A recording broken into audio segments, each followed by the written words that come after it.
Hi, I'm Deb Crowe, and welcome to Season 2 of the Heart-Centered Leadership Podcast.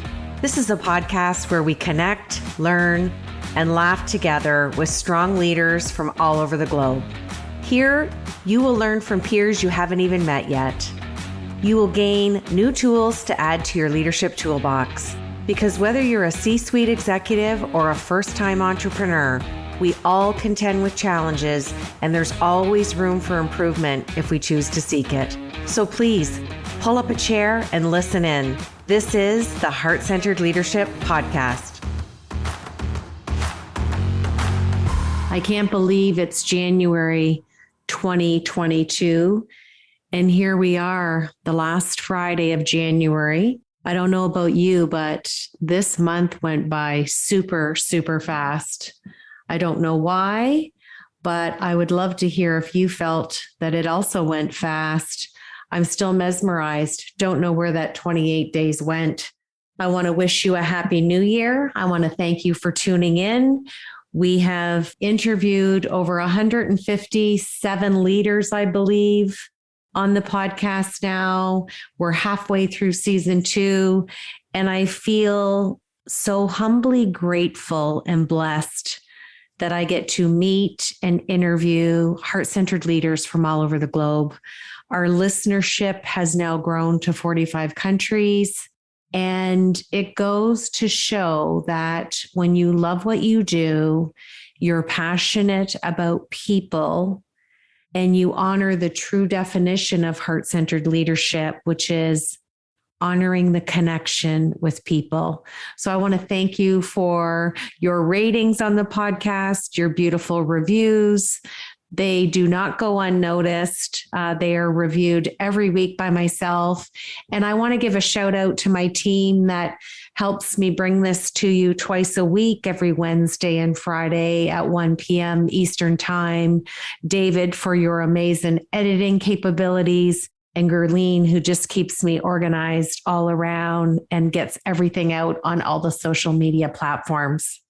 So I want to talk about New Year's resolutions and words. I know we've all made New Year's resolutions over the years, and for some people they work great. For some other people they don't. I'll be the first to say that I have made New Year's resolutions, and they don't necessarily have to have a time or a date stamp. Why can't we be different as human beings and make, a love list or a like list or a life list of all the things that we'd like to do within the year, and not give the added pressure of a date to have it achieved by? And on the same token, if you don't get it done, it's okay. You can move it to the next day. These are your goals, your dreams. And yes, I know there's procedures out there that say if you don't put a date, it's not really viable or achievable. But life happens. And I wanted to share a story with you from the last 6 months of 2021. I did a post that I'll share with you in a bit and share my 2022 word with you. But 2021 was a great year. I had big, scary goals. I was always intentional about my goals, but I'm no different than any of you listening. Life happened. I had a very dear friend lose her daughter to cancer at the end of May. And the first 2 weeks of June, I had 4 girlfriends diagnosed with stage 4 breast cancer. That was a lot to take in. And you're probably thinking, Deb, why are you telling me this on a leadership podcast? Because I'm always wanting to anchor you back that we are all imperfect. Emergencies do not have a schedule. They show up in our life, we drop everything, and we do what we have to do. But when we get sad news like what I've just shared with you, I try and embrace those heart-centered leadership qualities. I'm truthful to myself about how I feel. I ensure that I'm modeling and having self-care to look after so I can navigate through these hard feelings. I'm open-minded. I'm always going to be a lifelong learner. but I want to be approachable for those people in my life going through hard times. I want to know that I'm responsible, I'm committed, and most important, I'm attentively present and listening. I've had a lot of trauma and loss in my life, in my 20s, my 30s, my 40s. Now I'm halfway through the 50s. And every time there's a loss, it's a trigger memory. So those of you who have gone through grief counseling or have exposure to grief, which is everyone listening today, embrace that heart-centered leadership quality and know that you have the ability to get up and fail forward. You need to be empathetic to those around you, but also to yourself. So navigating through the summer with my friends and supporting my friend in the loss of her daughter, it was hard. So what I did for myself was I decided I was going to have a summer where I said yes to everything. I wasn't going to second guess my decision. I was going to do things for the sake of doing them, maybe embrace the unknown, enjoy the element of surprise. And I just wanted to feel peace in my heart for all the people in my life that were suffering, but realized at the same time, I needed to align with myself, be abundantly grateful for who I was, maintain my self-care to be healthy, whole, and strong, and know that I can always be widely open to receive in my life, even at a time when I'm supporting other people. So fast forward to the end of the summer, moved into the fall. I was with a family member at a dermatology appointment, and I did share this on social media. I had a little cut on my cheek, only to find out 2 weeks later, I had a basal cell carcinoma, skin cancer tumor in my face. It was a significantly large tumor that had grown inside my cheek, and it was embedded and sitting on the top of my jawbone. I have a medical background. I've attended as a case manager many appointments with my former clients.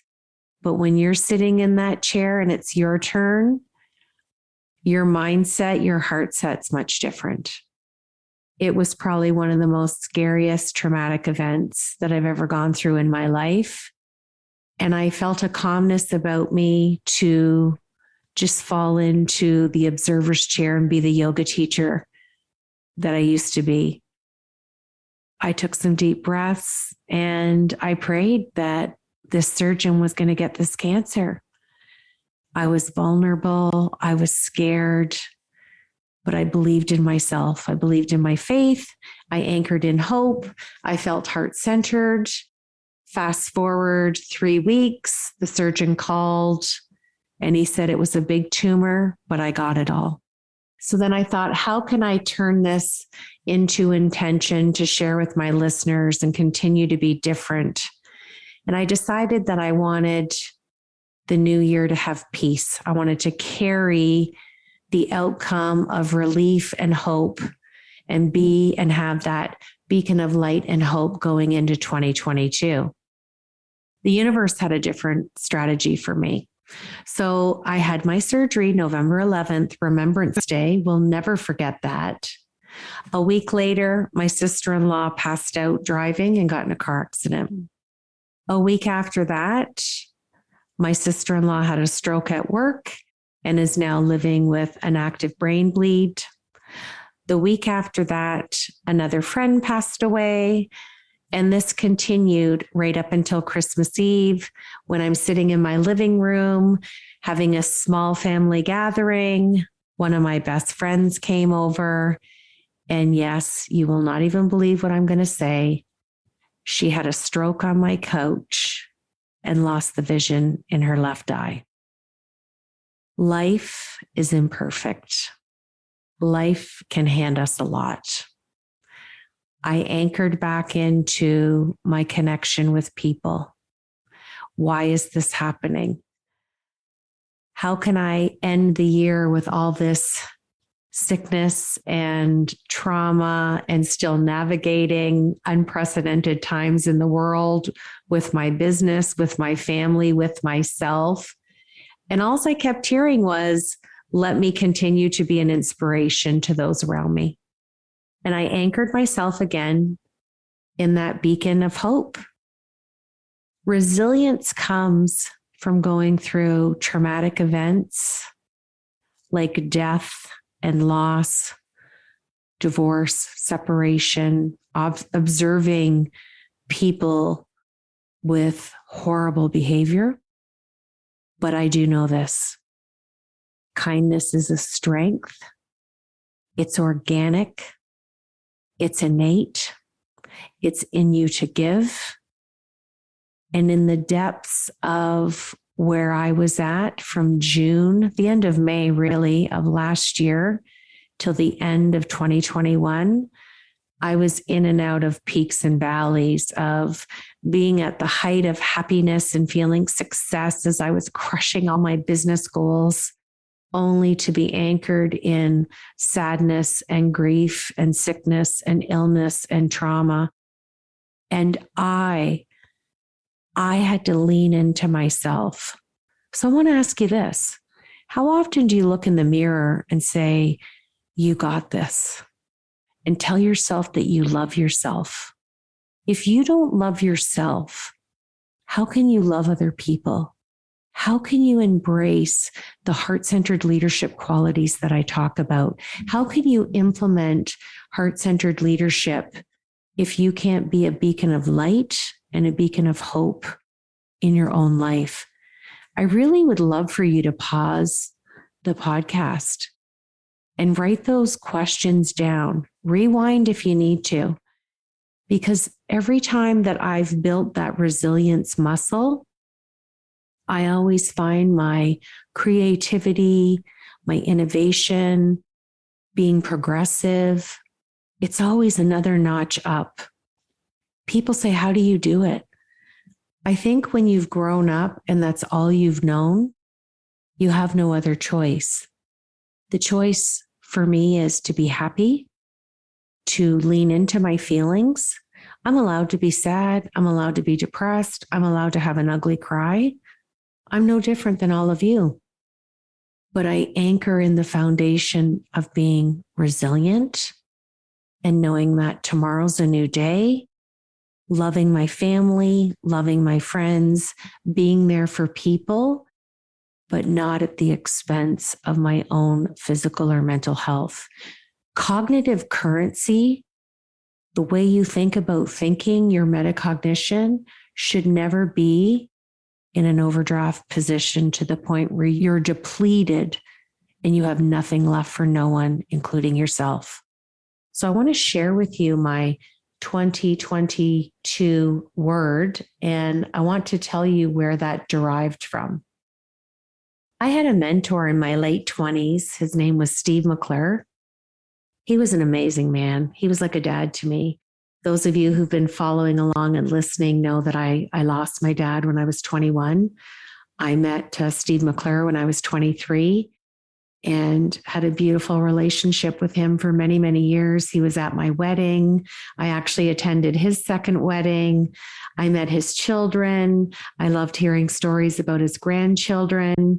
I still talk to his wife, Mary.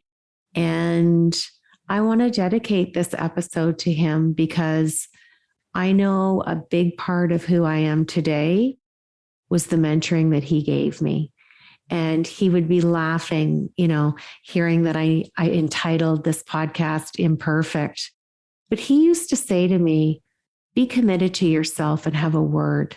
You don't have to have a New Year's resolution, because a lot of people fail at those because they think they have to, make a New Year's resolution on New Year's Eve and, have the strength and the stability and, this 100-mile-an-hour go forward positive attitude to get it done. What if you just allowed it to be and worked on it a little bit each day? That's what Steve McClure would say. That's the Steve McClure way. So what's my word for 2022? Intention. Someone said to me in December, well, your brand is heart-centered leadership. I said, my brand is heart-centered leadership, but my behavior is heart-centered leadership. So My word and behavior for this beautiful new year, 2022, is intention. So I intentionally took the first week of January off to be. I did what I wanted, when I wanted. I didn't have any routines, schedules. I just allowed myself to be each day for 7 days. It was glorious. I meditated. I danced. I listened to music. I listened to podcasts. I typed stories. I hand wrote in my journal. I embraced silence at such a deep level. It was magical. I realized that the magic of slowing down allows me to do more, be more, and get more done. That magic potion of progression over perfection, it's the golden ticket. Speaking of perfection, I love this foundation that I've set for myself with imperfection. So from creating this podcast in May of 2020 and allowing myself to showcase how imperfect I am and that we all are and strive to be, brings me great joy. And I continue to witness an expansion of openness for myself on many levels. There's a calmness to less. And I love hanging out in JOMO, otherwise known as the joy of missing out. I've decreased time on my cell phone. I've got back to the basics of just enjoying being home, baking, cooking, picking up a book. There's nothing better than a new book. I love smelling a book. I love flicking through the pages. I love feeling the quality and texture of the paper. And I feel that returning to the basics was really an awakening for me because of what I endured the last 6 months of 2021. And I realized that every single day offers us such a beautiful opportunity for whatever we do. So whether you're working for someone or you're an entrepreneur, I know that every day since I was 12 years old, everything I've endured and gone through has created who I am today and how I manage my business. At the end of May, it'll be 32 years that I've had my business. So I hope that 2022 is prosperous for you. I love hearing your comments on the podcast. I thank you from the bottom of my grateful heart for your beautiful 5-star ratings and reviews. And I'd like to leave you with this. This is my message for all of you for 2022. May you be brave. May you get out of your own head. May you kick fear to the curb. May you speak your truth. May you live life exactly as you want. May you finally make that decision to do what your heart wants. May you be brave and showcase your imperfection. And may you lead with your heart, even when it's hard. So here's to a wonderful February as we're on the heels of a new month. And I want to leave you with one more exciting thing. I'm going to be a grandma in July of 2022. Make it a great day. Be heart-centered. Embrace your leadership. We're all leaders. And always be imperfect. It's such a wonderful place to be. Take good care. Till February. Talk to you next time. This is Deb Crowe. Thanks for tuning in to Imperfect, the Heart-Centered Leadership Podcast. You've been listening to the Heart-Centered Leadership Podcast. I'm Deb Crowe. If you like what you heard today, please rate and review the show. And I'd love it if you'd visit my website at debcrowe.com, where you can sign up for my newsletter and get access to the Heart-Centered Leadership Toolkit, all free of charge. Thanks for your time, and we'll see you again.